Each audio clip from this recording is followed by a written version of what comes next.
Halo teman-teman semua, kembali lagi dengan saya Miftah Alis Dermawan dari kelas DKVB. Pada sejarah desain grafis kali ini kita akan membahas mengenai asal-usul aksara. Asal-usul aksara. Tulisan tertua ditemukan di Mesopotamia, yang sekarang lebih dikenal sebagai Suriah dan Irak. Isinya berupa catatan pajak, persediaan makanan, tagihan hasil penjualan, dan sebagainya. Catatan tertulis pada mulanya hanya untuk menginformasikan isi dari tembikar dan berbagai macam wadah kulit. Sebelum penulisan diciptakan, informasi hanya diingat, disampaikan, atau diturunkan ke generasi seterusnya secara verbal. Tentunya ini adalah metode penyampaian yang tidak akurat. Lebih dari 20.000 tahun yang lalu, gambar cadas dibuat pada gua-gua di sekitar Asia, Afrika, Eropa, dan Australia. Garca ini tidak ditunjukkan sebagai karya seni, melainkan lebih sebagai gambaran visual dengan tujuan utilitarian dan ritualistik. Garca tersebut berupa binatang, bentuk geometris, atau grafis lainnya, dioleskan atau disapukan pada dinding gua dengan menggunakan jari maupun bulu kuas. Jauh dari 3000 sebelum Masehi, orang-orang Sumeria menetap di Mesopotamia. Mereka memulai jalan menuju peradaban, menghasilkan bentuk tulisan yang lebih canggih, yang sangat memengaruhi tatanan sosial dan kemajuan ekonomi. Catatan tertulis paling awal ditemukan pada tanah liat yang dibuat dengan sebatang stylus yang diasah hingga menjadi titik untuk membuat garis-garis melengkung yang halus. Tanda-tanda gambar inilah yang kemudian disebut sebagai piktogram. Pembahasan mengenai piktogram. Piktogram ini dibuat menggunakan stylus kayu dengan cara dicap ke permukaan tanah liat, bukan ditoreh. Berbagai kombinasi seni rupa digunakan untuk mewakili kata-kata. Lalu gambar diputar miring untuk mengurangi kekeliruan saat dibuat. Inovasi ini berkembang menjadi tanda abstrak yang disebut huruf paku. Dengan mengkombinasikan gambar-gambar piktogram, orang dapat mewujudkan ide-ide dan emosi abstrak yang disebut ideogram. Kata keterangan dan nama pribadi sulit direpresentasikan, sehingga tata penulisan huruf paku pun dibuat mewakili penyebutan nama benda. Tata penulisan tersebut dikenal sebagai rebus. Saat ini, metode rebus masih digunakan dengan menggabungkan huruf dan gambar untuk membuat kata atau frasa. Milton Glaser dan Paul Rand menciptakan dua rebus yang sangat terkenal pada logo New York dan IBM. Alfabet. Kata alfabet berasal dari dua huruf pertama alfabet Yunani, yaitu alfa dan beta. Berupa rangkaian simbol atau karakter visual, alfabet adalah langkah besar pada kemampuan manusia untuk berkomunikasi.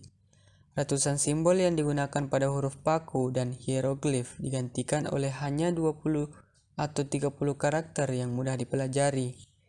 Kesamaan dalam piktogram Kreta, aksara Fenisia, abjad Yunani, dan Romawi jelas menunjukkan evolusi alfabet barat yang kita gunakan saat ini.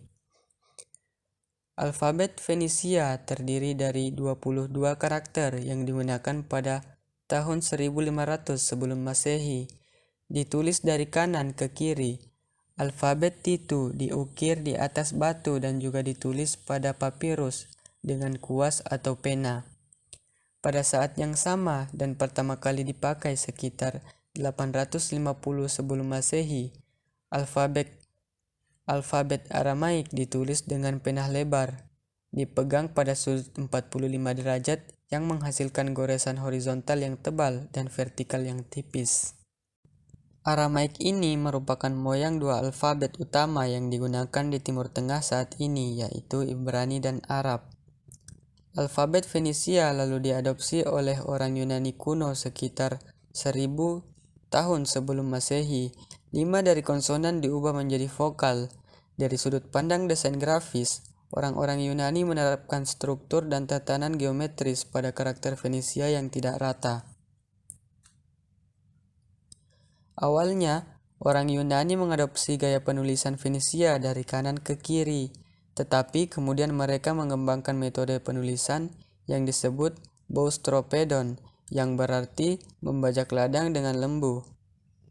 Dengan kata lain, baris pertama teks ditulis dan dibaca dari kiri ke kanan, baris berikutnya dari kanan ke kiri, lalu baris berikutnya dari kiri ke kanan, dan seterusnya. Selama abad kedua Masehi, orang-orang Yunani mengembangkan gaya huruf yang lebih bulat melengkung yang disebut uncial. Dengan menggunakan karakter ini, teks dapat ditulis lebih cepat dengan goresan yang lebih sedikit. Uncial juga menunjukkan bagaimana alat tulis dan media mempengaruhi bentuk dari tulisan. Selama abad kedua sebelum Masehi, bangsa Romawi menaklukkan Yunani dan seluruh perpustakaan informasi dipindahkan ke Roma. Sastra, seni, dan agama Yunani diubah agar sesuai dengan kondisi masyarakat Romawi dan menyebar ke seluruh kekaisaran Romawi yang luas. Alfabet Yunani diubah oleh Romawi dengan menambahkan huruf G untuk menggantikan huruf Z atau zeta yang sedikit dipakai dalam bahasa Latin. Alfabet Latin kemudian memiliki 21 karakter yang terdiri dari A, B, C, D, E, F, G, H, I, K, L, M, N, O, P, Q, R, S, T, V, dan X. Huruf-huruf Yunani Y dan Z ditambahkan karena orang-orang Romawi menggunakan kata-kata dan suara-suara Yunani. 3 huruf J, U, dan W ditambahkan juga untuk melengkapi alfabet 26 karakter yang digunakan saat ini dalam budaya Barat.